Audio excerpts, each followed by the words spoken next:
안녕하세요. 맥키네시의 투자클럽입니다. HLB 그룹 공식 블로그의 기획 스토리로 베리스모의 CMC 개선 통해서 더욱 강력해졌다. 이런 이제 기사 내용 한번 살펴봐 드리고요. 오늘 HLB 주가는 종가상으로 71,400원 보합권으로 일단 마감이 되었습니다. 내용 살펴봐 드리도록 하겠습니다. 그룹 공식 블로그에 기획 스토리로 올라왔는데요. 이제 베리스모 관련해서 CMC는 이제 간암 관련되는 부분을 하면서 많이 이제 보셨을 겁니다. 이 CMC라고 하는 것 자체를 그냥 가장 쉽게 그냥 설명을 해드리게 되면 우리가 보통 임상을 통해서 뭐 안전성이라든지 유효성 데이터들이 나오지 않습니까? 근데 이제 이런 부분들이 임상 외에 상업화 이후에 이제 대량 생산을 했을 때도 환경적으로 문제가 없으면서 지속적으로 이 안전성과 유해성을 만족하는 형태로 약이 이제 공급되는지 여부를 FDA나 이제 EMA 같은 데서는 보는 것이 CMC다. 이렇게 보시면 되겠습니다. 그래서 CMC가 임상의 데이터만큼 중요하기 때문에 허가 과정에서 CMC 준비를 굉장히 많이 하는 겁니다. 이 페이퍼로도 보면 뭐 10만 페이퍼 이상이 되기 때문에 엄청난 문서량과 그 다음에 FDA가 요구하는 부분들을 준비해야 되기 때문에 뭐 이런 상황이고요. 그래서 CMC의 스케일업, 보통 이제 반도체라든지 이제 2차 전지 쪽에서는 램프업이라는 이야기를 한 번씩 이제 기사를 보시는데, 이제 장비를 이제 세팅해 가지고 올리면 이제 그게 램프업으로 이제 대량 생산을 하는 거고, 스케일업이라고 하는 말은 이제 크기나 범위를 이제 확장시키는 거라고 보시면 됩니다. 그래서 이걸 통해 더 강력해졌다. 내용 살펴보드리면, 암은 이제 여전히 인류에게 가장 치명적인 질병 중에 하나이죠.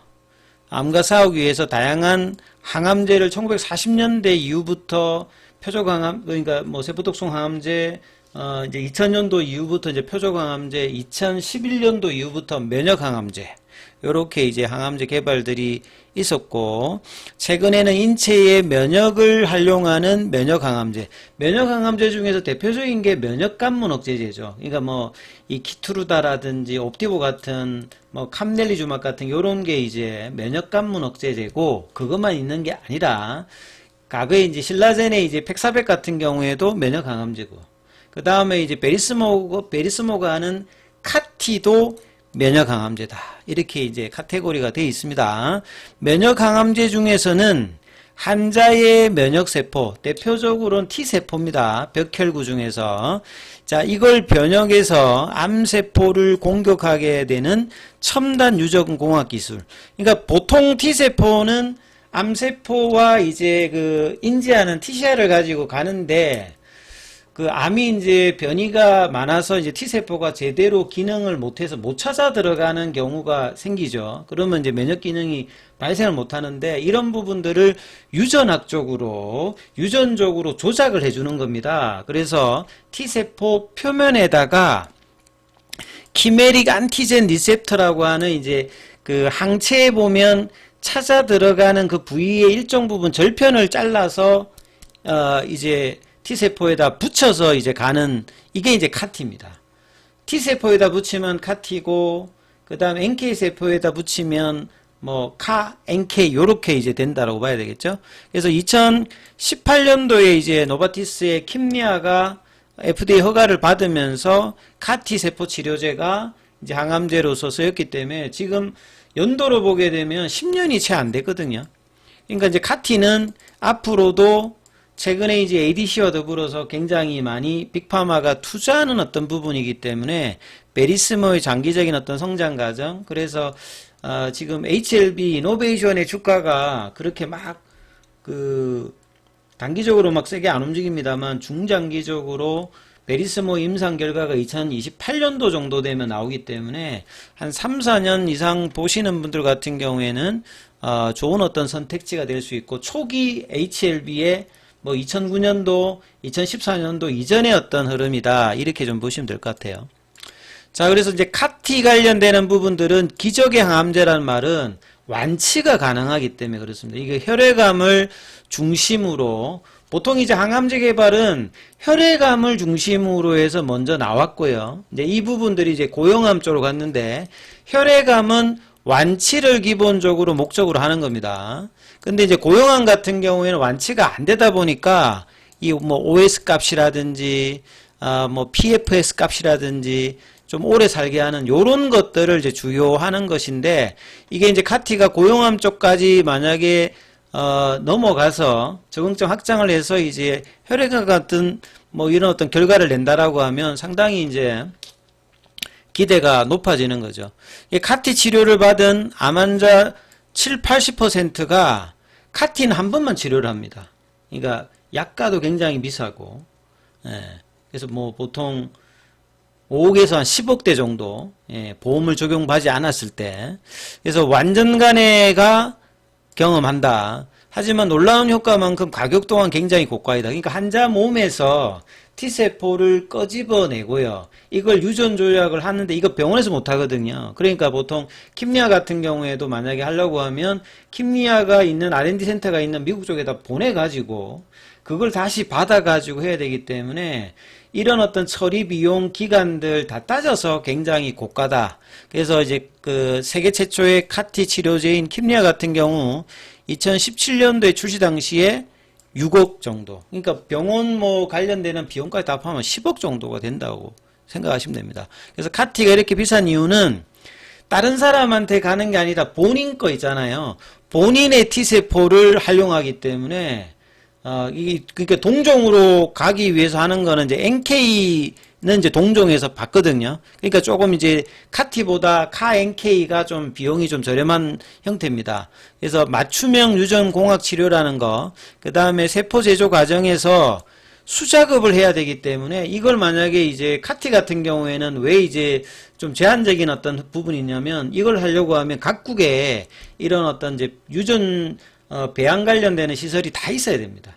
그렇기 때문에 굉장히 고가인데 이런 부분들이 있고요. 수작업 비중이 높아서 인건비가 상당히, 그 다음에 품질 관리에도 많은 비용이 들고 한 해 투여하기 때문에 이제 다른 어떤 그 항암제 대비해서 장기적으로 시간 대비 보면 그렇게 또 엄청나게 비싼 건 아니다. 또 이렇게 뭐 말할 수도 있습니다.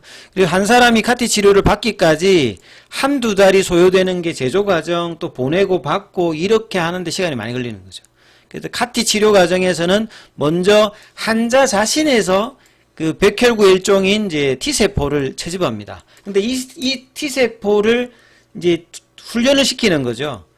암세포를 이제 찾아 들어갈 수 있도록 T세포 안에다가 유전자 변형을 증폭시키는 과정을 하고 다시 환자에게 그 카티를 기존 이제 T세포보다 훨씬 더 많이 배양된 이걸 이제 주입해서 이제 치료를 하는 거거든요. 근데 2단계인 세포 제조 과정에 9일 정도가 걸린다. 유전공학 기술을 이용해서 환자 몸에서 채집한 T세포에다가 키메리 강원 수용체 이걸 달아줍니다. 그러니까 이 T세포가 있으면 앞에다 이렇게 달아주는 거죠. 요게 이제 암 항원을 인식하는 겁니다. 그러면 몸 안에 이제 집어넣어주면 암세포를 찾아 들어가는 거죠. 그러니까 보통 항체는 큰데 항체 중에서 이 부분을 일정의 절편 정도만 이제 달아주는 거라고 보시면 됩니다. 이렇게 해가지고 이제 T세포를 증식도 해주죠. 그렇게 해서 증식하기 위해서는 그 세포가 이제 체외로 나왔을 때는 그냥 있으면 죽어버리니까 이 살기 위해서 증식하는 과정에서 배양학과 산소 같은 것들도 이제 중요합니다. 그리고 난 다음 이제 품질 테스트를 거치죠.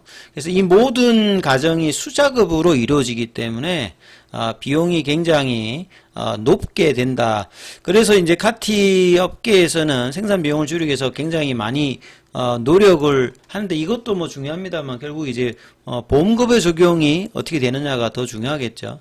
자, 미국의 바이오 플랫폼 회사인 스케일레디가 앞에 이제 스케일이 있다는 말 자체가 뭔가 이제 이 규모라든지 범위를 크게 해준다는 거잖아요.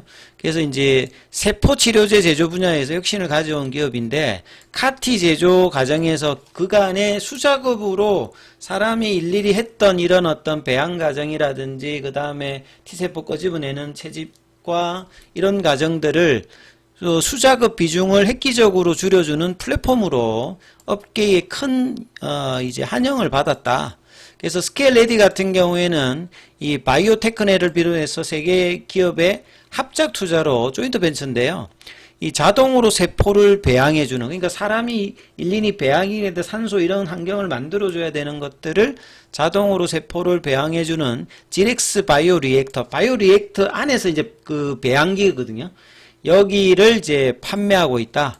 그래서 지렉스가 800억 원의 세포 유전자 치료제 연구 제조 시설에서 이걸 활용하고 있는 부분들이고, 스케일레디는 뭐 266억 규모의 후원 프로그램을 운영하고 있고, 뭐 이런데요. 그래서 HLB 이노베이션의 100% 자의자인 베리스모가 이 10월 달에 이제 지렉스 그랜트의 첫 대상사로 이제 선정되어서 2억 정도를 뭐 지원받게 되었다.